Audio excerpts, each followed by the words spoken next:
Em nome do Pai, e do Filho, e do Espírito Santo. Amém. Vinde, Espírito Santo, enchei os corações dos vossos fiéis e acendei neles o fogo do vosso amor. Enviai o vosso Espírito, e tudo será criado, e renovareis a face da terra. Oremos, Deus, que instruíste os corações dos vossos fiéis com a luz do Espírito Santo. Fazei que apreciemos retamente todas as coisas segundo o mesmo Espírito, e gozemos sempre da sua consolação por Cristo Senhor nosso. Amém. Muito boa noite a todos vocês que estão acompanhando esse nosso curso bíblico a respeito dos Atos dos Apóstolos. Esse é o nosso terceiro encontro. Nós ainda estamos tratando de questões mais periféricas a respeito desse livro, e essas questões podem parecer um pouco áridas, e de fato são áridas mesmo, né? Porque parece que, pelo fato de não manusearmos tanto assim o texto bíblico, parece que o curso bíblico meio que não caminha para a frente. Porém, nós estamos construindo um edifício, e o edifício não pode ser começado pelo teto. Nós precisamos ir pelo alicerce. Então, nós estamos tratando de questões que são de fato propedêuticas, são questões preliminares, mas que vão nos dar segurança para podermos fazer uma leitura mais proveitosa do texto dos Atos dos Apóstolos. Na semana passada, nós tivemos a oportunidade de refletir a respeito de alguns elementos da teologia dos Atos dos Apóstolos. Mas hoje, dando um passo adiante, nós vamos tratar de duas questões de modo particular, de maneira mais aprofundada. A questão das fontes empregadas pelo autor e a questão da própria autoria deste livro. Bem, uma das questões mais debatidas hoje em dia diz respeito a estas fontes, a quais fontes o autor dos Atos dos Apóstolos tinha à sua disposição ao compor esta sua obra. Aquilo que nós encontramos no texto do Evangelho de Lucas, o terceiro evangelho, nós podemos, de certa forma, até deduzir que poderia se dar o mesmo processo aqui nos Atos dos Apóstolos. Lá em Lucas 1, o autor diz que ele sentiu a necessidade de compor esta história, que ele vai contar a partir daquele momento, não é? Estamos aqui no Evangelho, mas ele não está partindo do zero. Ele afirma que ele está se baseando naqueles que foram testemunhas oculares e ministros da palavra. E também ele fala de outros que já compuseram narrações anteriores. Então vejam que no Evangelho, Lucas já tinha falado que ele estava lidando com dois tipos de material: fontes orais, ou seja, ministros da palavra, testemunhas oculares, e textos escritos.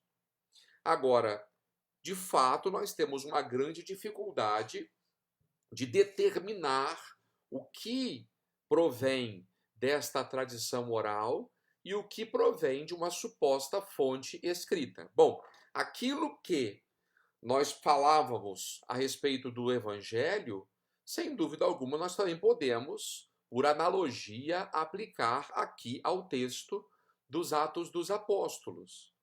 O autor não está partindo do zero. Não é que, de repente, ele se sentou na sua escrivaninha e começou a compor esses 28 capítulos a partir do nada. Isso não existe. O autor ele tem de ter entrado em contato com estas histórias. É por experiência própria? Ele ouviu de terceiros? Ele tem algum texto que foi produzido na sua época e a partir dele ele está compondo a sua narração? Então, a inspiração bíblica, o carisma da inspiração bíblica, não significa dizer que o autor sagrado, ele se senta numa escrivaninha e o Espírito Santo vai soprando no seu ouvido aquilo que ele deve escrever. Isso não existe. Isso é psicografia, isso é outra religião. A inspiração bíblica, conforme nós acreditamos, nós cristãos, católicos acreditamos, pressupõe este labor, esse trabalho de quem está escrevendo o texto. Então vejam, o autor sagrado não parte do nada. Então nós podemos aqui pressupor que o autor esteja lidando com fontes escritas e fontes orais. Então, como eu dizia, comparando aquilo que dissemos do Evangelho, podemos aqui inferir a mesma coisa a respeito dos Atos dos Apóstolos. A primeira parte dos Atos dos Apóstolos, que vai até ali o capítulo 12 ou 15, dependendo do modo como nós dividimos, no nosso primeiro vídeo sobre os Atos falávamos isso, né? Nos primeiros capítulos dos Atos dos Apóstolos, nós vamos encontrar uma quantidade incrível de material bastante diverso. Nós temos discursos, nós temos narrativas de histórias, temos, enfim, uma série de coisas que são contadas ali por este autor.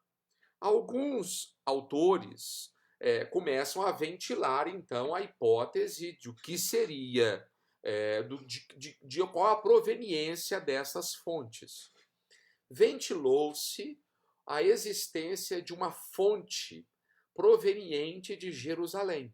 E quando eu falo fonte, eu estou falando de testemunhos. Não temos como precisar se são testemunhos escritos ou orais.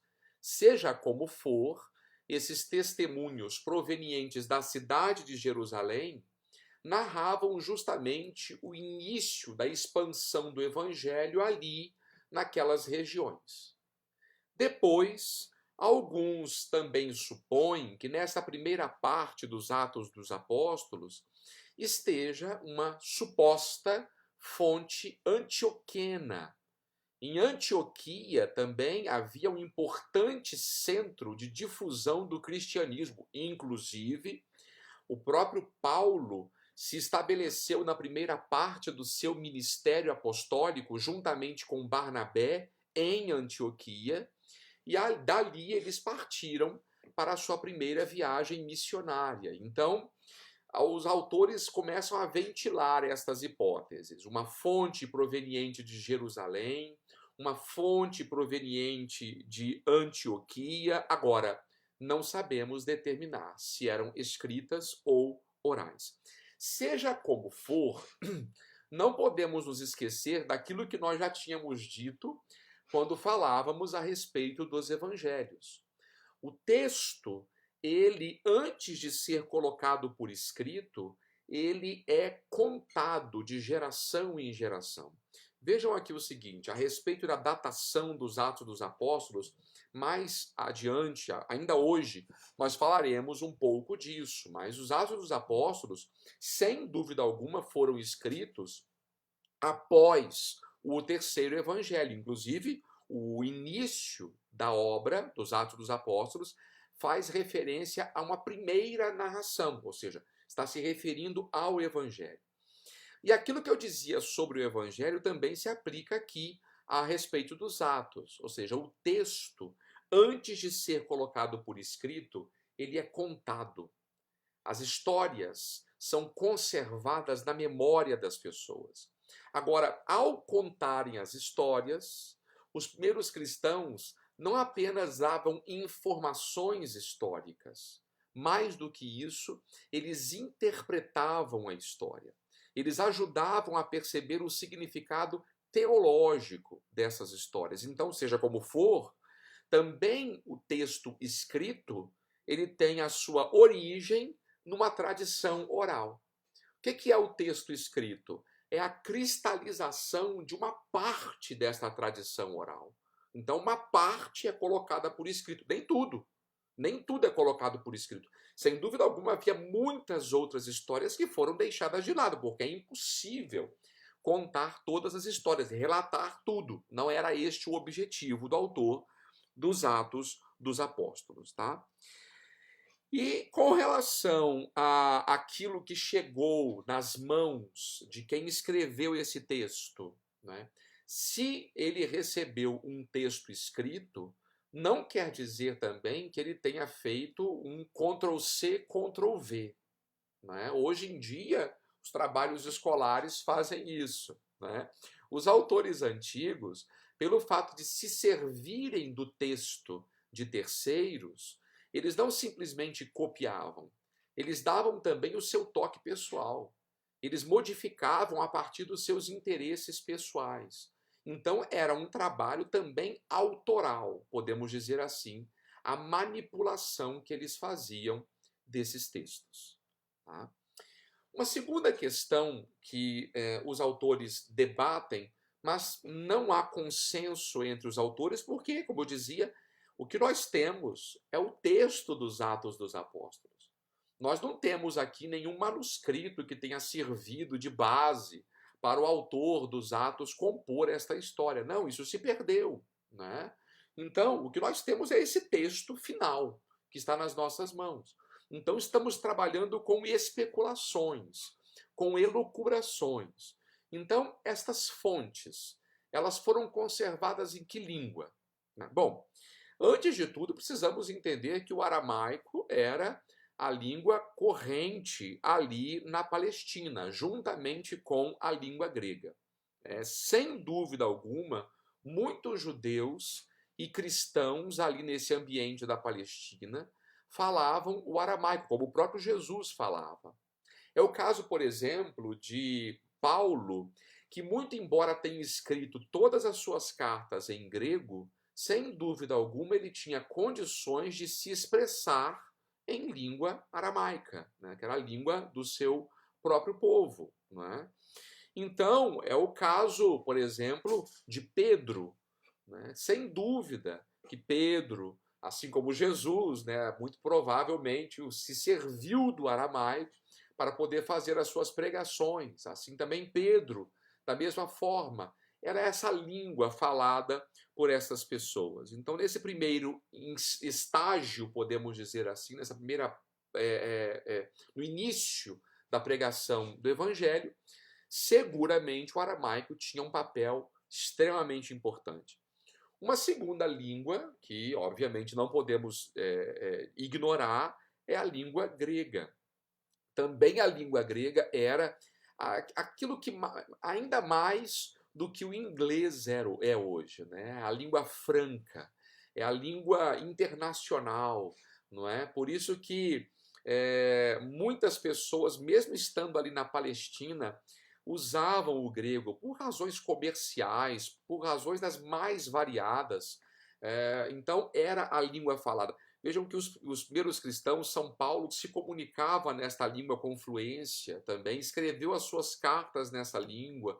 Todos os escritos do Novo Testamento foram preservados em língua grega. E quando eu falo grego, eu não me refiro aqui ao grego clássico dos filósofos, mas não, era o grego simples, usado pelas pessoas, um grego marcado inclusive por diversos estrangeirismos, como nós chamamos de semitismos. É um grego misturado com a língua local, né? Como nós hoje acabamos incorporando tantas palavras de outros idiomas na língua portuguesa. Da mesma forma também a língua grega, ela sofria esta influência naquele momento em que era utilizado ali no século I, no tempo em que os Atos dos Apóstolos foram escritos. Uma questão que, quando se debate o tema das fontes utilizadas pelo autor dos Atos dos Apóstolos, é um problema que vai surgir a partir da segunda metade dos Atos. A partir do capítulo 16 dos Atos dos Apóstolos, vão começar a surgir certas características, digamos assim, que chamam extremamente a nossa atenção. São as famosas passagens em nós. E aqui nó não é nós, não é aquilo que a gente faz com uma corda. Nós aqui é o pronome pessoal do caso reto. Eu, tu, ele, nós, vós, eles, né? O que são essas passagens em nós? De repente, o autor dos Atos dos Apóstolos está contando uma história a respeito de Paulo, uma viagem que ele está fazendo. Porém, em vez de ele usar a terceira pessoa do singular ou a terceira pessoa do plural, ou seja, Paulo fez isso, eles fizeram aquilo, de repente ele muda para a primeira pessoa do plural. Vejam o que nós temos aqui no capítulo 16 dos Atos dos Apóstolos, a partir do versículo 10º. Vejam, logo após a visão, procuramos partir para a Macedônia, persuadidos de que Deus nos chamava para anunciar-lhes a boa nova. Vejam que a partir daqui o autor dos Atos dos Apóstolos, de repente, ele parece se misturar na narrativa. Parece que ele está viajando ali com Paulo nesta sua experiência de anúncio do Evangelho. E as ocorrências dessa primeira pessoa do singular, do nós, isso daqui não para aqui, né? Por exemplo, versículo 13, quando chegou o sábado, saímos fora da porta a um lugar junto ao rio. Depois, versículo 14, uma delas, chamada Lídia, negociante de púrpura da cidade de Tiatira, adoradora de Deus, escutava-nos. Depois, mais adiante, lá no capítulo 20, nós vamos encontrar de novo essas mesmas passagens em nós. Capítulo 20, versículo 5. Quando Paulo abandona aqui a cidade de Éfeso, estes seguiram à frente e nos aguardaram em Troade. Quanto a nós, deixamos Filipos por mar após os dias dos pães sem fermento. 5 dias depois, fomos encontrá-los em Troade. De novo aparece a primeira pessoa. Depois, capítulo 21. Aqui, então, aqui a quantidade de nós no capítulo 21 é absurda. Versículo 1. Então, tendo-nos como que arrancado de seus braços, embarcamos e navegamos em linha reta à ilha de Cos. No dia seguinte, chegamos a Rhodes, e de lá, etc, etc, etc. Depois, versículo 15, depois desses dias, tendo nos preparado, começamos a subir a Jerusalém. Acompanharam-nos alguns dos discípulos de Cesareia e nos levaram à casa de certo Menasson. E por aí vai. Vejam que, baseados nestas passagens em nós, não é? Onde o autor parece que de fato percorreu com Paulo essas suas viagens, ou a parte dessas viagens missionárias, alguns autores começaram a fazer algumas propostas, algumas sugestões a respeito desta possível autoria, de quem seria este possível autor dos Atos dos Apóstolos. Bem, antes de tudo, nós precisamos, apesar de parecer que o autor aqui estava presente nestas viagens de Paulo, é pouco provável que os Atos dos Apóstolos tenham sido compostos por um companheiro de Paulo em suas viagens missionárias. Tá? Por outro lado, isso daqui nunca é confirmado diretamente. Tá? Nós só temos esses indícios aqui em nós, mas, digamos, diretamente falando, o autor dos Atos dos Apóstolos nunca se apresenta como sendo um companheiro de Paulo em suas viagens. Tá? A tradição da igreja associou desde muito cedo o autor dos Atos dos Apóstolos com Lucas, como o próprio Paulo chama o querido médico, que o acompanhou em suas algumas de suas viagens. De modo que, ainda hoje, há certos estudiosos que sustentam que o autor dos Atos dos Apóstolos, de fato, seria este Lucas, o mesmo autor do Evangelho, companheiro de Paulo em suas viagens. Então, ele escreve a partir daquilo que ele experimentou das viagens. Então, ele teria, digamos, como que composto uma espécie de diário de viagem. E a partir desse diário de viagem, ele conta estas histórias aí, que ao menos ele experimentou ao lado de Paulo. Entretanto, esta hipótese, ela não é unânime. Há determinados autores que afirmam outras coisas. O fato de termos aqui simplesmente a primeira pessoa do singular, digo a primeira pessoa do plural, não quer dizer necessariamente que esta hipótese seja 100% segura. E as argumentações continuam. Alguns autores sustentam que, em vez do autor se servir do seu próprio diário de viagem, ele teria se servido do diário de uma outra pessoa, de um outro companheiro de Paulo, né? Então, inclusive as hipóteses são as mais variadas. Alguns sugerem que seria o diário de viagem de Silas, que teria aí servido de base para o autor dos Atos dos Apóstolos. Mas também essa hipótese não é 100% segura. Por quê não é 100% segura?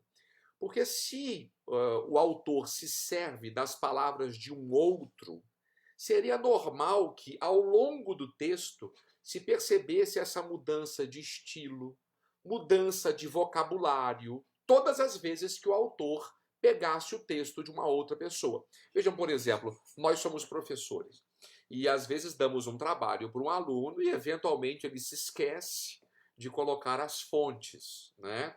Digamos que seja um esquecimento, o nome disso é plágio, né? Mas o professor conhece o vocabulário do seu aluno. Então, se o professor aluno vai lá e escreve uma frase com certos termos, com um vocabulário que o professor sabe que não é do aluno, tem como o professor desconfiar, opa, isso daqui não é palavra dele, ainda que falte uma nota de rodapé. Hoje nós temos, inclusive, recursos para descobrir o plágio. Antigamente, não.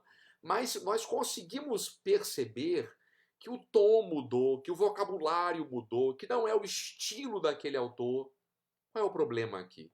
O problema é que, tanto nas passagens, nas outras passagens, quanto nestas passagens em nós, o vocabulário é o mesmo, o estilo é o mesmo, o que, portanto, deixa ver que se trata do mesmo autor. Então, esta hipótese de um diário de viagem de uma outra pessoa também não goza de unanimidade. Então, a respeito disso, então vejam que nós temos um problema nas mãos. Não conseguimos determinar as fontes, né? Quais são essas fontes? Uma fonte de Jerusalém, uma fonte de Antioquia, essas seções em nós. Isso daqui seria um documento à parte, mas quem escreveu isso daqui? Ou seja, nós temos um problema nas mãos e que, sinceramente, a teologia não consegue ainda hoje, a ciência bíblica não consegue ainda oferecer uma resposta que seja 100% segura. Então existem diversas teorias, mas enquanto teoria nós não somos obrigados a aderir a absolutamente nenhuma delas. Bem, a respeito da autoria dos Atos dos Apóstolos, como eu já disse a vocês, a tradição da igreja costuma, na verdade, associar os Atos dos Apóstolos com Lucas, este médico companheiro de Paulo em suas viagens. Esse testemunho da tradição vem desde o século II, desde São Justino, tá? Mártir. Ele foi o que pela primeira vez identificou os Atos dos Apóstolos como sendo de autoria lucana. Porém, a ciência bíblica encontra algumas dificuldades em de fato, reconhecer esta paternidade lucana nos Atos dos Apóstolos. Vou fazer um parênteses aqui antes de prosseguir esse nosso tema. Percebam que o fato de eu questionar a autoria de um livro não quer dizer que eu esteja aqui questionando a canonicidade ou a inspiração de um livro, ok? Porque o livro é inspirado não é porque ele tenha sido escrito por Lucas. O livro é inspirado porque Deus é o autor desta obra. Ele se serve de Lucas, mas poderia ter se servido de qualquer outra pessoa. Porque o que garante esse carisma da inspiração não é o instrumento humano, mas sim justamente esta fonte divina.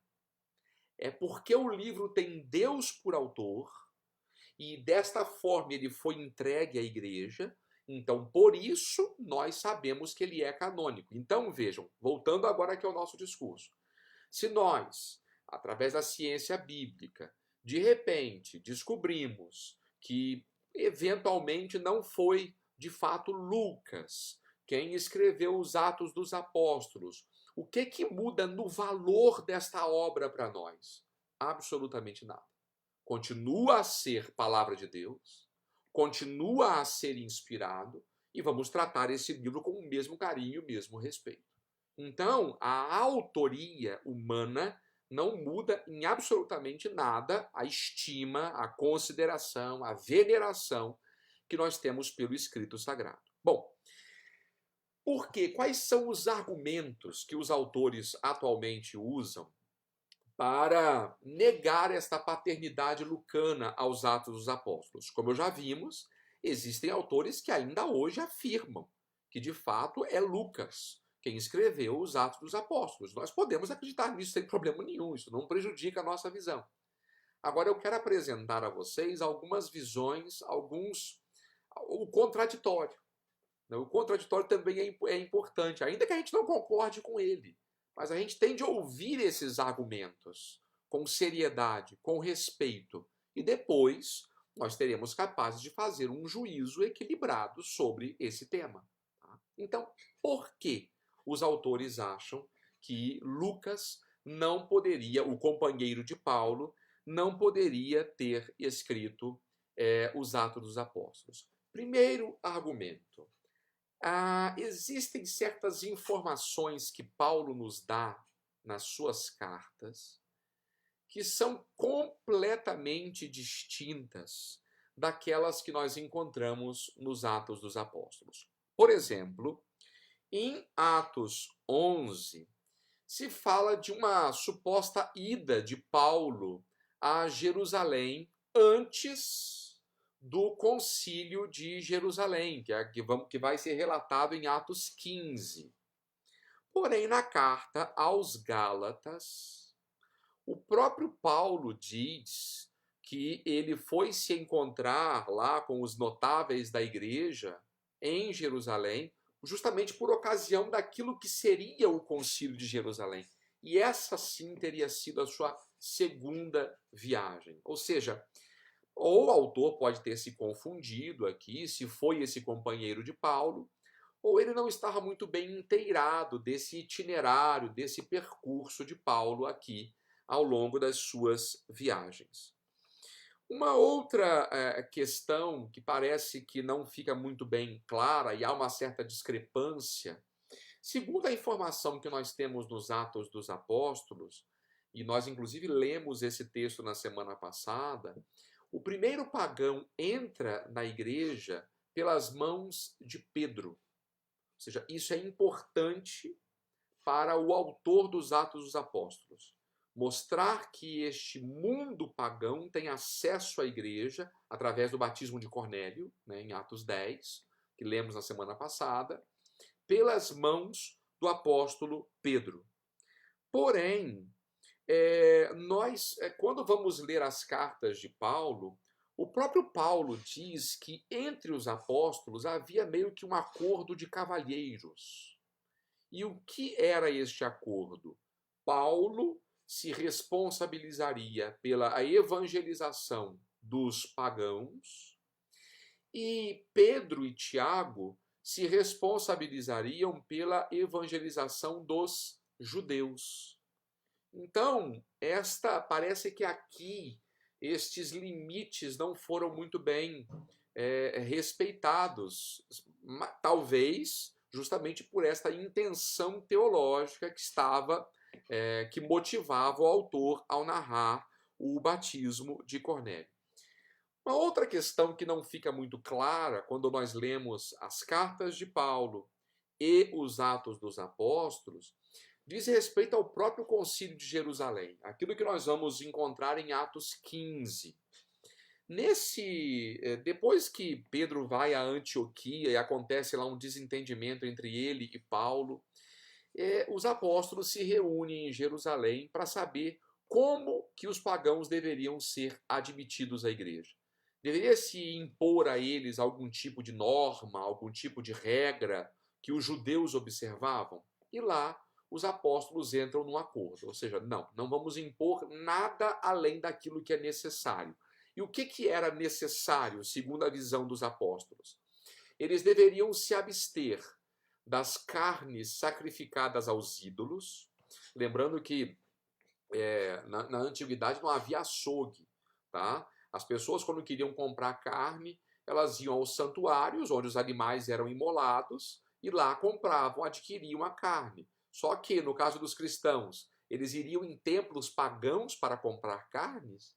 Então, segundo o critério dado pelo autor dos Atos dos Apóstolos, os apóstolos eles disseram que não, o cristão deve se abster dessas carnes sacrificadas aos ídolos, deve se abster do sangue dos animais, da carne de animais sufocados, ou seja, quando mata o animal, tem que esgotar completamente o sangue do animal, não pode comer a carne com o sangue dentro, né? E também das uniões ilegítimas. Então nós temos 4 tópicos que os apóstolos, lá em Atos 15, aconselharam que os cristãos de Antioquia observassem.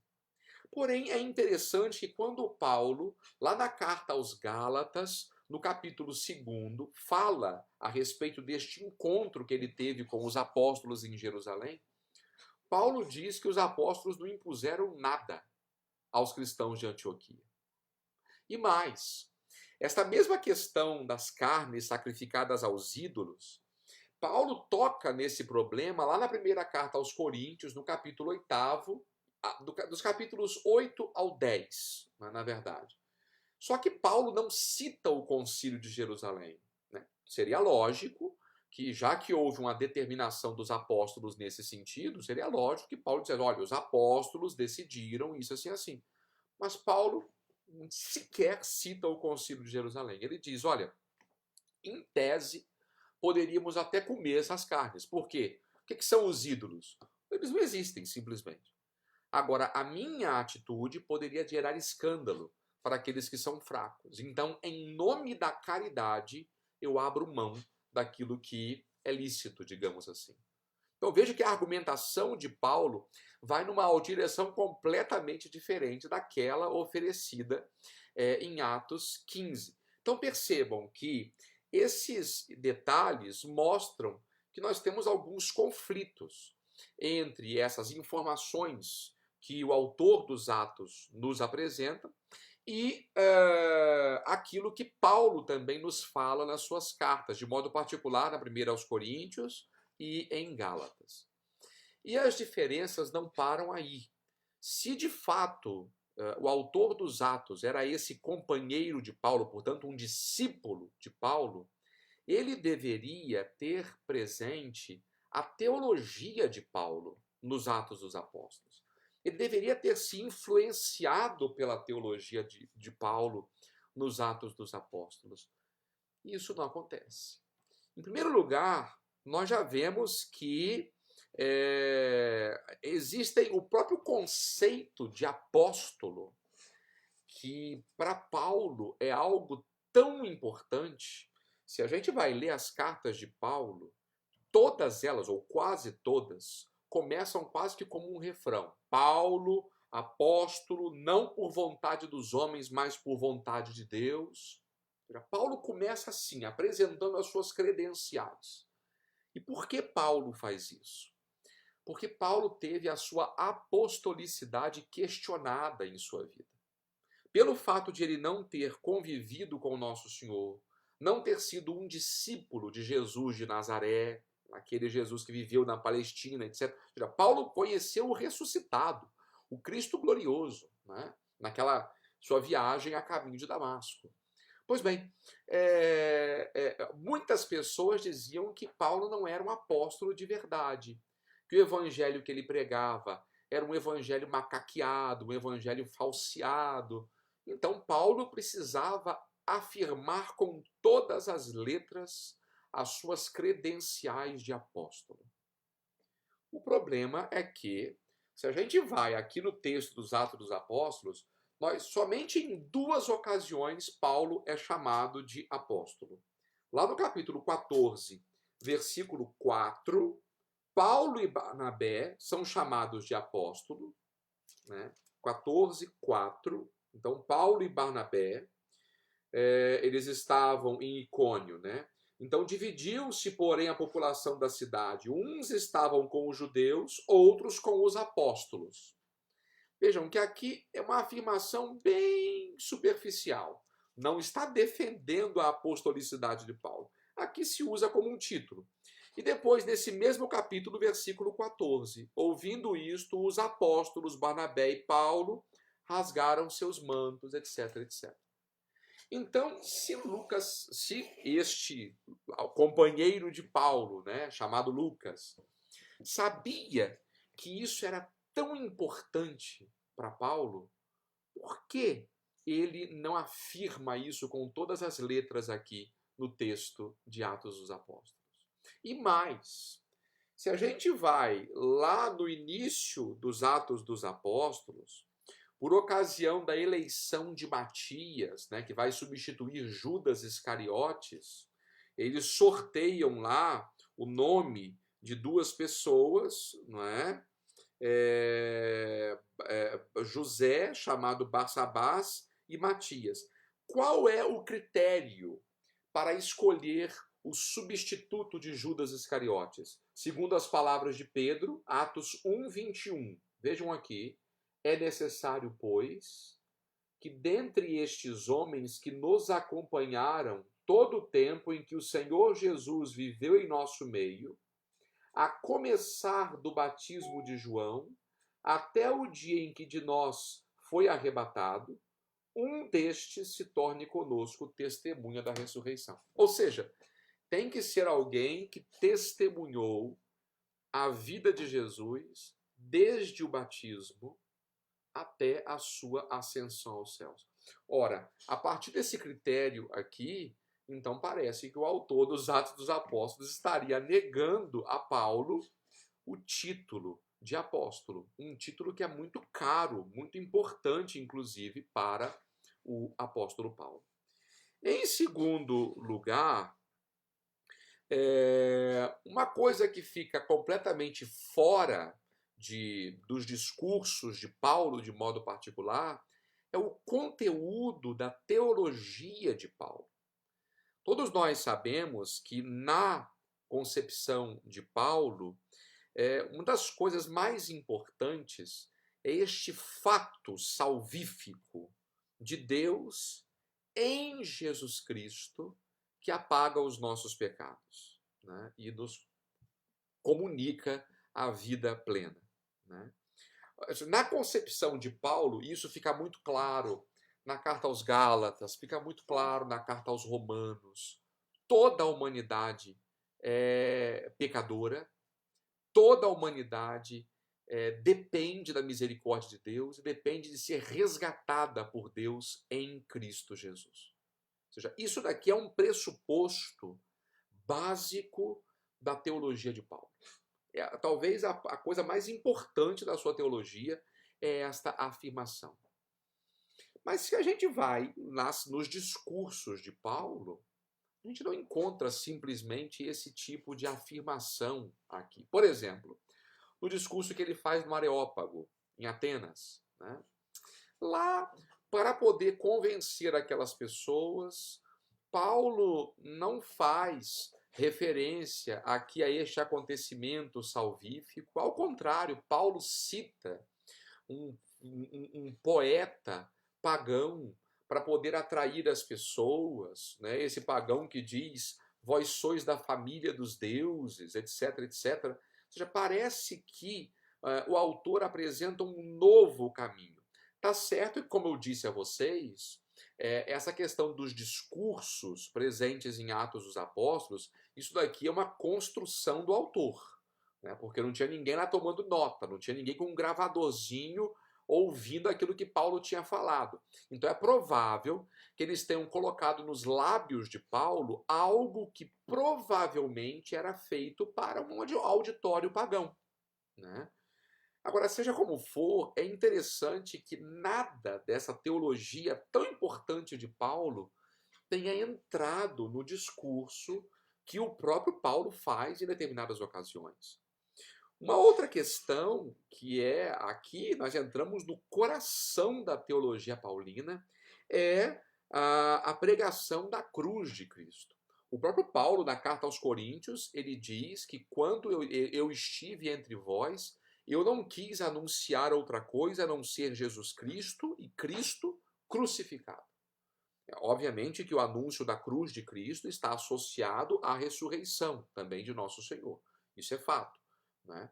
Agora, então vejam a importância, a centralidade desta mensagem da cruz de Cristo na teologia de Paulo. São inúmeras as passagens onde Paulo mostra justamente esse sofrimento redentor de Jesus. Cristo que morre na cruz pelos nossos pecados e a sua ressurreição que nos comunica esta vida plena, da qual nós participamos por meio do batismo, né? Isso daqui é digamos, é o sumo da teologia paulina, né?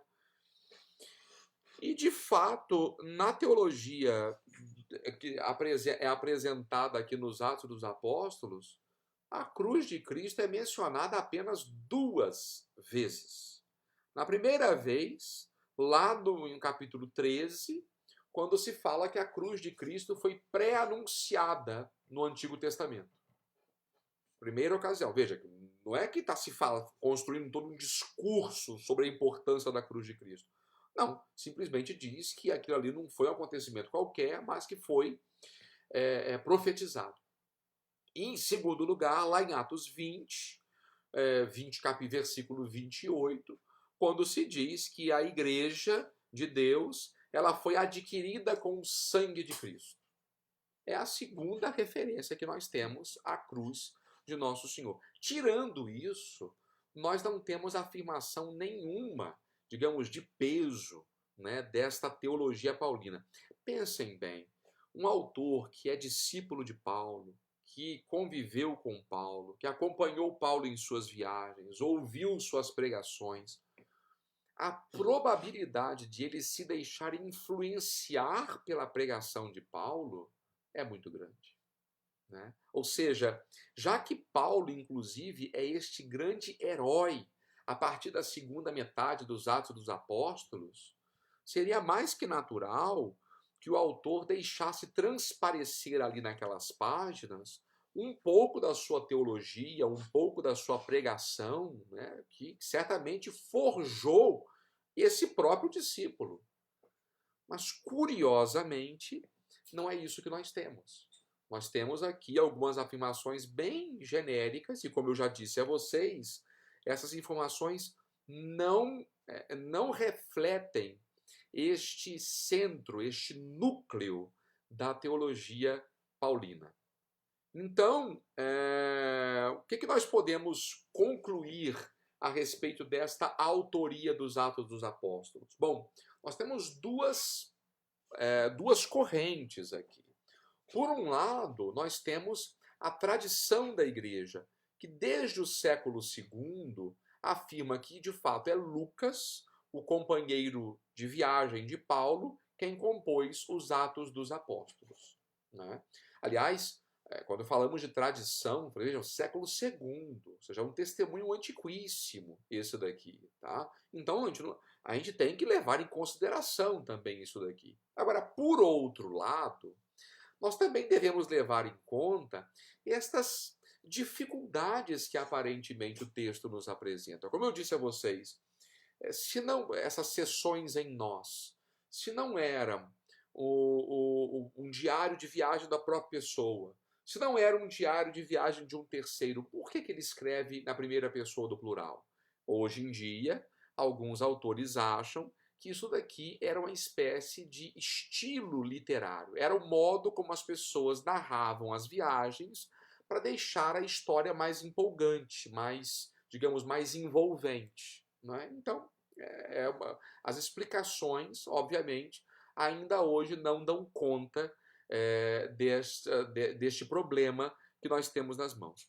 Seja como for, é inegável que existe uma relação estreitíssima entre o evangelho, o terceiro evangelho, chamado Evangelho de Lucas, e os Atos dos Apóstolos. Isso é inegável. Né? Inegável que há uma relação, você veja que aquele a quem se dedicam as obras, né, é a mesma pessoa, é esse tal Teófilo, é esse ilustre Teófilo. Nos Atos se faz referência a uma primeira narrativa, né? Então, de fato, há uma relação. Mas não quer dizer que, digamos, o autor ele escreveu o Evangelho, logo a seguir ele escreve os Atos dos Apóstolos. Não, aparentemente existe um tempo a mais. Tanto que certos problemas que aparecem no Evangelho já não aparecem nos Atos dos Apóstolos, até alguma mudança do próprio vocabulário, o que é muito natural. Se a gente, por exemplo, pega um texto, sei lá, que a gente escreveu há 5 anos, e pega um texto que a gente escreveu hoje, talvez, certamente, a gente se reconhece naquele texto, mas hoje talvez a gente escrevesse de maneira diferente, talvez usasse uma palavra de maneira de outra palavra. É natural que a gente mesmo vá mudando o próprio estilo. Né?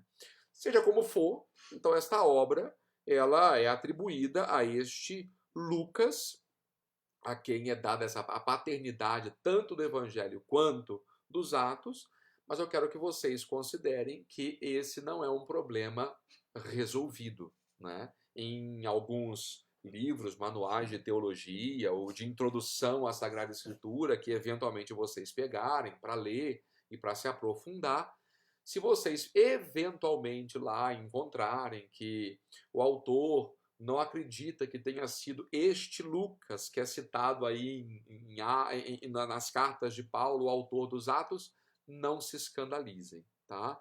E, como eu já disse a vocês, o fato de negar esta paternidade lucana não quer dizer que o autor não esteja negando aqui o carisma da inspiração bíblica a esta obra. Por fim, duas outras questões que também são periféricas antes de nós entrarmos no conteúdo específico dos Atos dos Apóstolos na próxima semana. A primeira questão diz respeito ao lugar de composição desta obra. Muitas hipóteses foram lançadas a respeito disso. Né? Especulou-se que os Atos dos Apóstolos tenham sido escritos talvez em Antioquia, porque Antioquia de fato é muito importante, ao menos numa primeira parte do ministério paulino. Mas o fato de ser importante do ministério paulino não quer dizer necessariamente que tenha sido escrito lá. Como também ventilou-se a hipótese de que tivesse sido escrito em Éfeso, né, na atual Turquia. Hoje em dia também se sabe que não necessariamente o fato de Éfeso receber de fato uma grande importância não necessariamente quer dizer que a obra tenha sido escrita lá. A opinião mais difundida hoje em dia é a de que esta obra tenha sido escrita em Roma. Tá? Há de fato muitos argumentos, muitos autores falam a respeito disso, sobretudo argumentos provenientes da tradição. Muitos testemunhos antigos dizem que, de fato, este Lucas teria escrito em Roma o seu relato. E parece que os autores concordam com esta informação proveniente da tradição. Então, teria sido escrito em Roma. Agora, quando esse texto foi produzido? Aqui temos, de novo, um outro problema. Obviamente, nós temos um limite mínimo para a produção dos Atos dos Apóstolos. O último acontecimento narrado nos Atos dos Apóstolos é a prisão de Paulo em Roma, que se deu lá por volta do início dos anos 60, né? Supondo ali que Paulo foi martirizado talvez ali no ano 64 aproximadamente, não é? Então, os atos terminam antes da morte de Paulo. Então, antes dos anos 60, sem dúvida alguma, os atos não podem ter sido escritos, né? Porque Paulo só foi escrito nessa década de 60.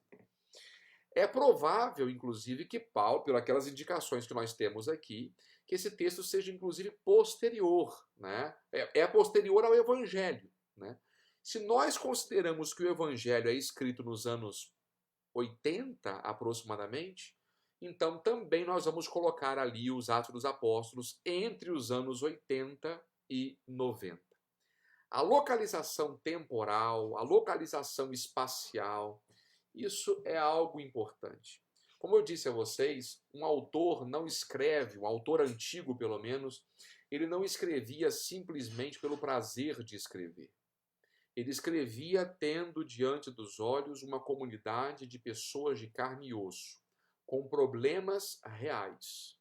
Então, quando nós tentamos localizar esse texto no tempo, nós então estamos nos remetendo àquela Roma no final do século I, né? A partir da segunda metade do século I.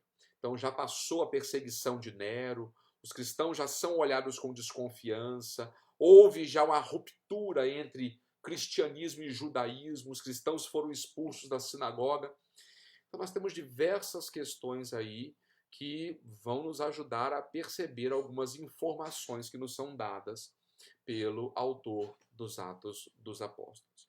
Então, faço votos de que vocês se aprofundem aí nesta leitura desse texto tão interessante e a partir da próxima semana nós vamos começar a falar da difusão da palavra de Deus, que vai quase que por meio de ondas, né? Primeiro em Jerusalém, a Samaria, depois até Antioquia e assim até chegar aos confins da terra, que no caso da mente do autor era Roma.